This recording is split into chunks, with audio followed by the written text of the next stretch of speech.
ഒരു സിംഗിൾ മദറായി ജീവിക്കാൻ തുടങ്ങിയിട്ട് 30 വർഷങ്ങൾ പൂർത്തിയാക്കിയെങ്കിലും അതിന് അവസരം നൽകിയ മക്കളുടെ അച്ഛന് നന്ദി പറയുന്നെന്ന് സരിത എഴുതിയ കുറിപ്പ് ഇപ്പോൾ ശ്രദ്ധേയമാകുന്നു.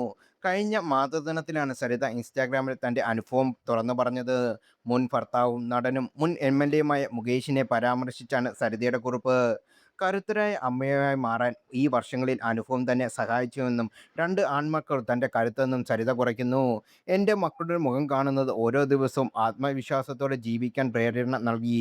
അവരുടെ കൂടെ ഉള്ള ഓരോ ദിവസവും പുതിയ പുതിയ കാര്യങ്ങൾ പഠിച്ചു. പിന്നിട്ട വഴികളിൽ പലതരത്തിലുള്ള ബുദ്ധിമുട്ടുകൾ വന്നപ്പോഴും അതെല്ലാം അതിജീവിക്കാനുള്ള ശക്തി എനിക്ക് ദൈവം തന്നു. ഒരുപക്ഷേ സിംഗിൾ മദർ ആയിരുന്നില്ലെങ്കിൽ ആ പാവം പെണ്ണായി താൻ ജീവിക്കേണ്ടി വന്നേനെ. ഇതിന് അവസരം നൽകിയ കുട്ടികളുടെ അച്ഛന് പ്രത്യേകം നന്ദി. താൻ അനുഗ്രഹിക്കപ്പെട്ടവളാണെന്ന് തന്നെക്കുറിച്ച് അന്വേഷിച്ചു വരുന്ന ഓരോ സന്ദേശങ്ങൾക്കും സുഹൃത്തുക്കൾക്കും തന്നെ അറിയിച്ചുകൊണ്ടുമാണ് സരിത ഈ കുറിപ്പ് അവസാനിച്ചത്. കുറിപ്പിന് താഴെ സരിതയെ പിന്തുണച്ച് നിരവധി കമന്റുകളും നിറയുന്നുണ്ട്.